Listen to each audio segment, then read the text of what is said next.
Assalamualaikum warahmatullahi wabarakatuh. Pada presentasi ini, kita akan membahas tentang review buku Islam dan Evolusi Imam Al-Ghazali dan Paradigma Evolusi Modern, karya Sohaib Ahmad Malik.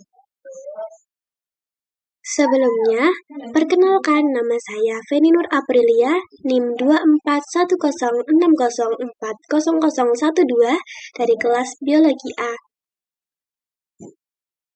Sebelumnya, mari kita ketahui identitas buku yang terdiri dari judul yaitu Islam dan Evolusi Imam Al-Ghazali dan Paradigma Evolusi Modern dengan penulisnya yaitu Sohaib Ahmad Malik dengan penerbit Reni Islam dengan tebal buku 516 halaman cetakan pada bulan Mei tahun 2023 dengan ukuran 15 x 23 cm.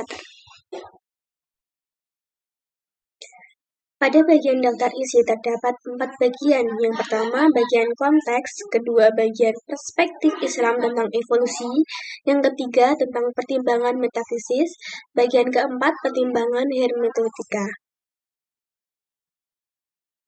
Sebelumnya, apa sih Islam dan evolusi itu?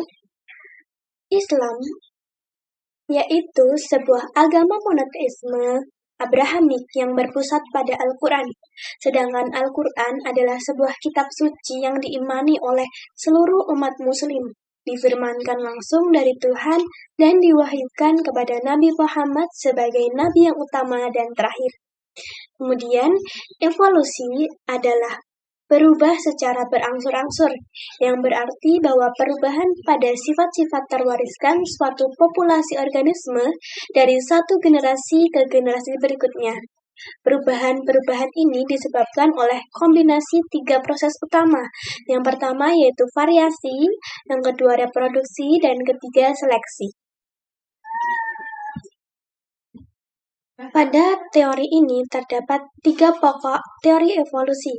Yang pertama yaitu umur bumi tua, kedua waktu panjang, dan ketiga leluhur bersama. Umur bumi tua yaitu maksudnya kehidupan diperkirakan muncul sekitar 3,5 miliar tahun yang lalu, sedangkan bumi sekitar 4, miliar tahun yang lalu. Dan yang kedua yaitu waktu panjang. Waktu panjang yaitu variasi beragam makhluk hidup yang ada hingga saat ini memerlukan waktu yang sangat panjang. Dan ketiga yaitu leluhur bersama yang artinya semua makhluk hidup yang hidup di dunia ini memiliki satu nenek moyang yang sama. Ada 2 perbandingan teori yaitu teori evolusi Darwin dan teori secara Islam. Menurut teori Darwin, penciptaan makhluk secara evolusi dengan jangka waktu yang lama, serta semua makhluk memiliki nenek moyang yang sama, baik itu tumbuhan, hewan, maupun makhluk hidup lainnya. Yang kedua yaitu teori evolusi Islam. Tuhan menciptakan makhluk hidup secara langsung dari ketidakadaan. Melalui Al-Quran, Allah menciptakan semua alam semesta dan selalu terlibat di dalam proses penciptaannya. Isi di dalam buku ini, penulis mengecualikan penciptaan Nabi Adam pada teori evolusi. Kenapa? Karena penciptaan Nabi Adam telah dijelaskan secara rinci di dalam Al-Quran. Kemudian untuk evolusi total, para saintis mengatakan bahwa tumbuhan, hewan, dan makhluk lainnya yang tidak dijelaskan di dalam Al-Quran mengikuti proses teori evolusi. Dalam review saya, buku ini memiliki kelebihan dan kekurangan. Kelebihan yang pertama, buku ini ditulis secara sistematis. Yang kedua, buku ini memiliki pembahasan yang kompleks atau menyeluruh, terbuka, dan objektif. Kemudian yang ketiga, buku yang pertama kali ditulis oleh sarjana muslim ini secara kompleks dan serius dalam menanggapi teori evolusi. Dan kekurangannya, yang pertama, penulisannya terkesan kaku, sehingga sulit untuk dipahami.